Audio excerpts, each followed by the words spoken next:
Assalamualaikum warahmatullahi wabarakatuh. Kawan-kawan semuanya, dalam video kali ini saya akan memaparkan terkait tentang urgensi pendidikan multikultural. Setelah minggu lalu kita membahas tentang konsep dasar pendidikan multikultural, itu seperti apa? Nah, apa sih pentingnya? Kenapa pendidikan multikultural itu penting untuk diterapkan dalam sistem pendidikan atau kurikulum di negara Indonesia atau di negara kita ya? Nah, silahkan disimak ya sampai akhir. Yang pertama, untuk arti pentingnya. Apa sih arti pentingnya pendidikan multikultural?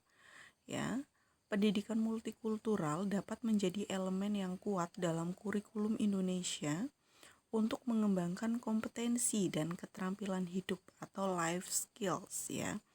Jadi pendidikan multikultural ini fungsinya nanti tujuannya itu mengajarkan tentang life skills ya, bukan lagi kemampuan-kemampuan dasar seperti yang selama ini kita terima, tapi lebih berkembang ya.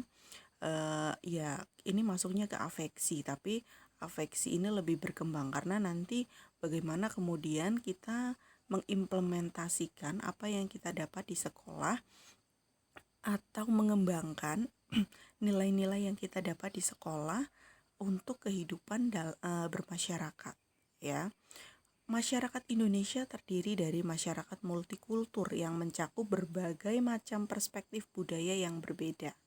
Nah, pendidikan multikultural dapat melatih siswa untuk menghormati dan toleransi terhadap semua kebudayaan. Ya, jadi konsep pendidikan multikultural yang ditawarkan di sekolah itu mengajarkan atau menanamkan nilai-nilai untuk saling menghormati, saling menghargai antar kebudayaan. Kita diajarkan melihat sebuah perspektif dalam setiap sudut, dalam setiap kelompok misalkan, dalam setiap individu. Jadi kita sudah terbiasa untuk menerima sebuah perbedaan. Nah, pendidikan multikultural sebagai kesadaran merupakan suatu pendekatan yang didasarkan pada keyakinan bahwa budaya merupakan salah satu kekuatan yang dapat menjelaskan perilaku manusia. Budaya memiliki peranan yang sangat besar dalam menentukan arah kerjasama maupun konflik antar sesama manusia. Jadi ketika kita sudah dibekali pemahaman tentang multikulturalisme ya dalam pendidikan kita, maka kita akan menyadari bahwa kebudayaan yang berbeda-beda itu bukan sesuatu yang bisa menimbulkan sebuah konflik, tapi kebudayaan itu merupakan suatu sistem sosial ya. Budaya merupakan sebuah sistem sosial yang itu saling atau mempunyai peran masing-masing dalam mempertahankan stabilitas sosial. Nanti kita jelaskan lebih lanjut ya. Kemudian pendidikan multikultural dipersepsikan sebagai suatu jembatan untuk mencapai kehidupan bersama dari umat manusia dalam era globalisasi yang penuh tantangan baru. Pertemuan antar budaya bisa berpotensi memberi manfaat tetapi sekaligus menimbulkan salah paham. Sebentar. Nah ini ya, jadi ada dua dampak sebetulnya, ada dampak positif dan ada dampak negatif, dan kita dengan adanya pendidikan multikultural ini kita berusaha untuk meminimalisir dampak negatif itu ya, karena yang potensi negatif itu. Jadi yang namanya kebudayaan itu bisa berpotensi positif, bisa berpotensi malah menimbulkan konflik. Nah, kita meminimalisir supaya perbedaan etnis, budaya itu justru memberikan potensi yang positif. Selanjutnya, kita akan bicara tentang tujuannya. Apa sih tujuan pendidikan multikultural itu? Tujuannya yang pertama, mengembangkan literasi etnis dan budaya. Apa sih maksud mengembangkan literasi etnis dan budaya? Maksudnya di sini dalam pendidikan atau dalam instansi atau lembaga pendidikan, itu kita juga harus diajarkan tentang sejarah kebudayaan, maksudnya sejarah etnis juga. Maksudnya yang tadi saya katakan bahwa semua budaya itu mempunyai peran yang penting dalam kehidupan bermasyarakat, dan masing-masing itu mempunyai kita bisa katakan sebagai sistem sosial. Maksudnya sistem sosial bahwa masing-masing kebudayaan atau etnis itu mempunyai andil atau mempunyai peranan yang penting ya. Misalkan dalam mencapai kemerdekaan. Dalam mencapai kemerdekaan Indonesia itu kan mulai dari kita bicara tentang agama yang memperjuangkan atau yang menjadi pahlawan dalam memperjuangkan kemerdekaan kita itu kan bukan hanya dari umat Muslim saja. Ada dari Nasrani, kemudian Hindu, Buddha dan lain sebagainya. Kita satu yang ada di Indonesia, kita juga memperjuangkan hal yang sama. Apa itu kemerdekaan, dan kita mempunyai peran yang berbeda-beda. Ya, baik itu misalkan santri pada saat itu atau kiai pada saat itu, atau mungkin orang-orang suku etnis Tionghoa misalkan, atau mungkin etnis-etnis yang lain. Kita mempunyai peranan yang berbeda, tapi tujuan kita sama, memperjuangkan kemerdekaan Republik Indonesia. Nah, hal-hal yang seperti ini yang perlu ditanamkan kepada siswa, sehingga siswa itu kemudian tidak hanya melihat yang sekarang bahwa kita itu beda. Misalkan kita itu orang Indonesia dan mereka itu bangsa Tionghoa misalkan. Jadi muncul skeptis atau prasangka ya, diskriminasi terhadap kelompok atau etnis yang lainnya. Padahal dalam sisi sejarah mereka itu juga mempunyai andil dalam misalkan mempertahankan stabilitas sosial di negara kita, atau bahkan berperan di hal-hal yang lainnya ya. Jadi itu yang perlu ditanamkan. Inilah bagaimana pentingnya pengembangan literasi etnis dan budaya ya. Jadi intinya literasi etnis dan budaya ini mengajarkan pada kita tentang sejarah peran atau tugas mereka, peran atau andil mereka dalam misalkan kehidupan sosial kita. Ibarat komputer, setiap elemennya itu mempunyai fungsi masing-masing. Meskipun berbeda-beda, tapi setiap elemennya itu mempunyai fungsi masing-masing.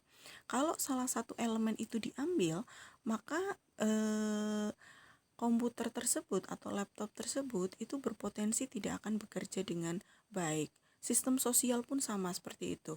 Meskipun kita berbeda-beda, kita memiliki budaya yang berbeda, etnis yang berbeda, tapi kita seperti perangkat dalam sistem. Kalau kita kehilangan yang satu, maka sistem itu tidak akan berjalan. Mungkin sistem itu tidak akan berjalan dengan maksimal. Kemudian yang selanjutnya, perkembangan pribadi dan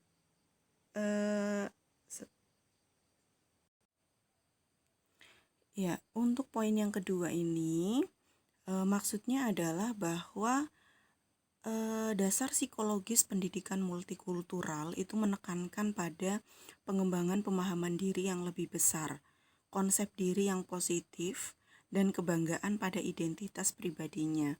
Maksudnya di sini bahwa kita dituntut untuk mengembangkan konsep diri yang positif ya pada siswa-siswa kita. Konsep diri yang positif bahwa ketika ada kita menumbuhkan jiwa positif mereka ya, bahwa ketika kita menemukan sebuah perbedaan atau perbedaan peran atau tugas begitu ya, itu bukan atau bukan sesuatu yang perlu untuk kita curigai, atau maksudnya apa ya, ya intinya kita tidak perlu memberikan hal-hal yang negatif begitu ya terhadap suatu etnis atau suatu kelompok atau suatu kebudayaan. Intinya membentuk konsep diri yang positif. Nah, kebanggaan pada identitas pribadinya ya, intinya kita bangga terhadap identitas kita begitu ya, tapi tanpa kemudian kita memberikan label yang negatif terhadap identitas diri misalkan kelompok yang lain ya. Intinya kita memahami bahwa kita itu manusia yang secara sosial kita tidak terlepas dari yang namanya kebudayaan. Kita mempunyai budaya-budaya yang berbeda tergantung dari lingkungan mana yang kita tinggali begitu ya. Nah, dari budaya-budaya yang berbeda ini bukan sesuatu yang perlu untuk diperdebatkan, bukan sesuatu yang perlu untuk disalahkan, tapi budaya ini bahwa merupakan identitas diri ya, atau bahkan sebuah ekspresi ya, ekspresi.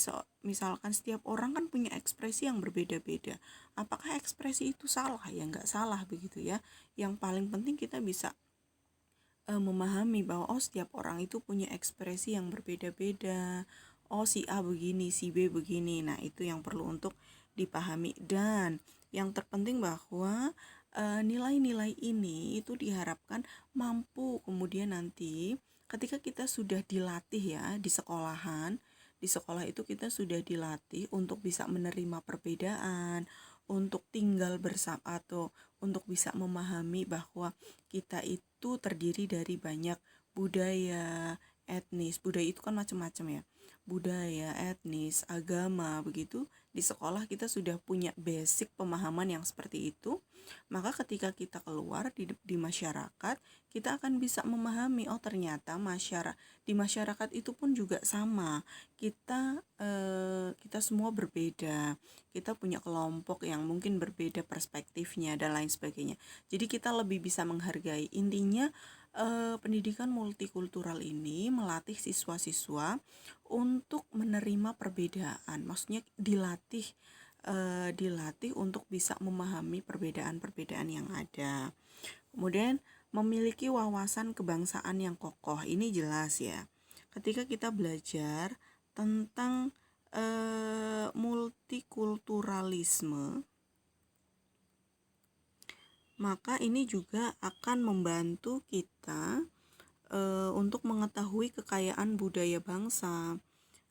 Ini akan tumbuh ya rasa kebangsaan yang kuat. Ya, oleh karena itu dalam pendidikan multikultural itu perlu menambahkan materi, program, dan pembelajaran yang memperkuat rasa kebangsaan dan kenegaraan dengan menghilangkan etnosentrisme, prasangka, diskriminasi, dan stereotip. Jadi maksudnya di sini lebih memahami kehidupan dalam bermasyarakat itu ya layaknya seperti sebuah sistem ya, misal perangkat komputer begitu. Kita berbeda-beda tapi kita punya peran masing-masing ya. Itu banyak sebagai contohnya misalkan kalau dalam hal keagamaan, misalkan semua orang itu radikal semua, misalkan semua orang itu konservatif semua, misalkan semuanya itu liberal semua. Kira-kira nanti misal ketika liberal semuanya mungkin seperti hal-hal yang sifatnya itu substansial atau ritual begitu ya, ritual misalkan itu kemudian tidak menjadi penting karena mereka, kalau orang-orang liberal itu kan yang penting esensinya itu kan sama, tapi dalam hal pelaksanaannya itu berbeda, itu nggak apa-apa begitu kan. Maka kita akan kehilangan ciri khas kita begitu.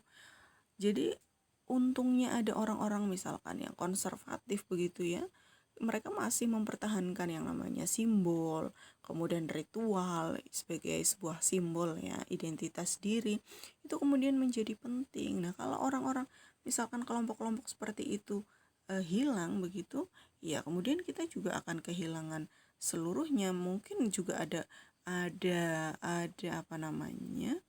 kemungkinan kita juga akan mengalami revolusi dalam sebuah kebudayaan. Maksudnya revolusi ini dalam hal mengekspresikan sebuah keagamaan. Jadi intinya setiap kelompok itu punya peran yang penting. Yang ketiga, klarifikasi nilai dan sikap. Apa sih maksud klarifikasi nilai dan sikap? Ya, bahwa pendidikan multikultural ini mengangkat nilai-nilai inti yang berasal dari prinsip martabat manusia. Ya, ada keadilan, persamaan, kebebasan, dan demokrasi. Ya, intinya generasi muda itu diajarkan untuk menghargai dan menerima pluralisme etnis, menyadarkan bahwa perbedaan budaya tidak sama dengan kekurangan atau rendah diri, dan untuk mengakui bahwa keragaman merupakan bagian integral dari kondisi manusia. Ya, jadi yang namanya kita hidup ya pasti kita menemukan kelompok-kelompok yang berbeda. Jangankan kelompok di kelas saja, itu kan pasti kita menemukan perbedaan pendapat, perbedaan pandangan. Intinya selama masih ada manusia di bumi ini, maka masih akan terus ada perbedaan, baik itu perbedaan budaya, etnis atau yang lainnya.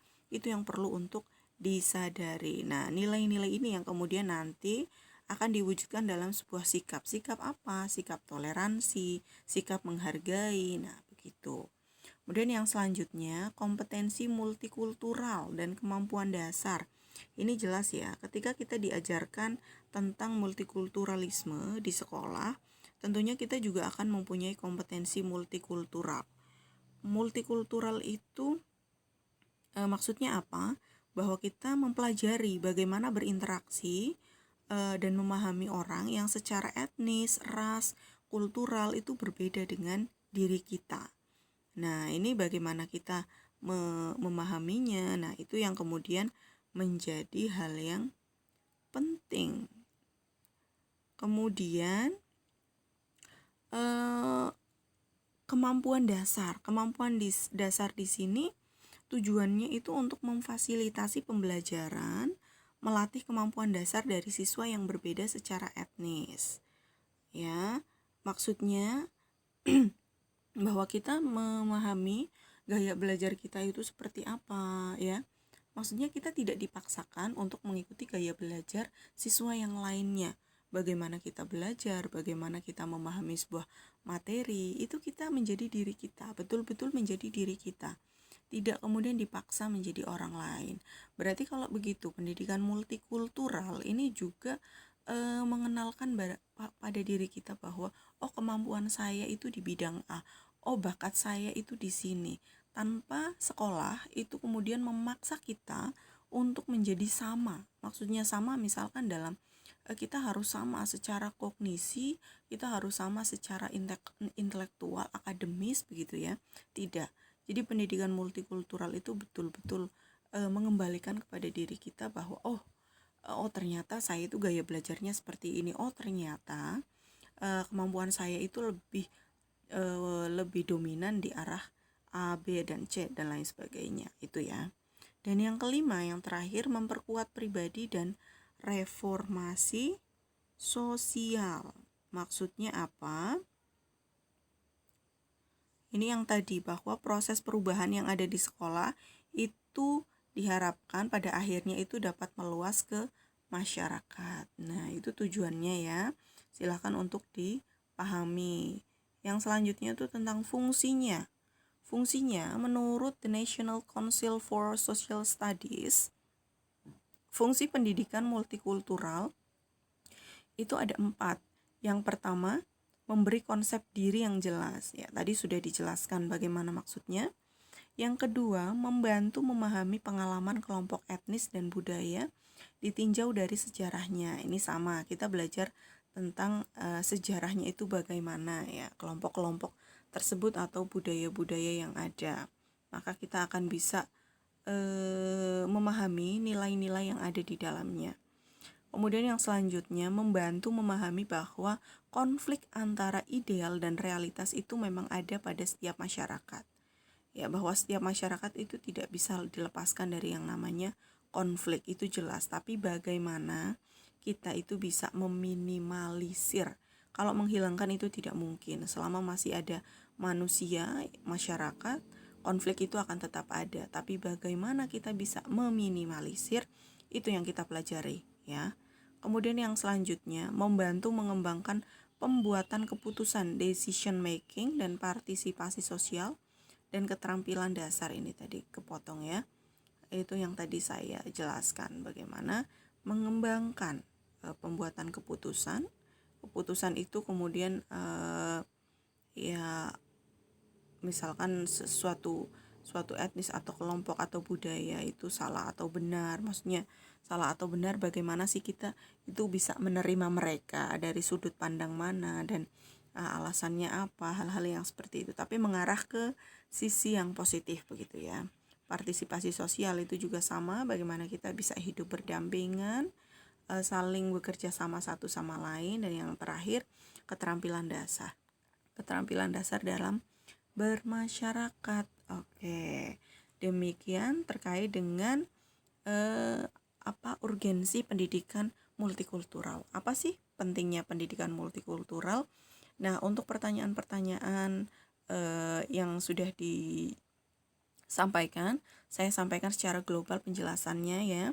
Kalau yang belum terjawab berarti nanti kita akan jelaskan di next meeting. Saya tidak menjawab satu persatu, saya hanya memberikan poin atau garis besarnya saja supaya kalian bisa menganalisis sendiri. Oh, berarti kalau pertanyaannya seperti ini, jawabannya seperti apa? Saya memberikan garis besarnya, prinsip atau dasar pendidikan multikulturalnya silakan kalian mengembangkan sendiri, karena pada dasarnya sebuah pemahaman itu akan terus berkembang seiring dengan perkembangan zaman. Ketika kita memahami sebuah kebenaran A pada saat ini, belum tentu nanti juga akan konsep itu akan bisa digunakan di, maksudnya ya prinsipnya tetap sama, tapi maksudnya dalam menghadapi masyarakat itu kita bisa mengembangkannya sendiri begitu ya. Itulah kenapa yang terpenting kalian memahami prinsipnya pendidikan multikultural itu seperti apa. Nah, konsep pengembangannya itu nanti seperti apa di masyarakat atau dalam pendidikan itu silahkan nanti kalian kembangkan sendiri begitu ya. Terima kasih atas perhatiannya. Wassalamualaikum warahmatullahi wabarakatuh.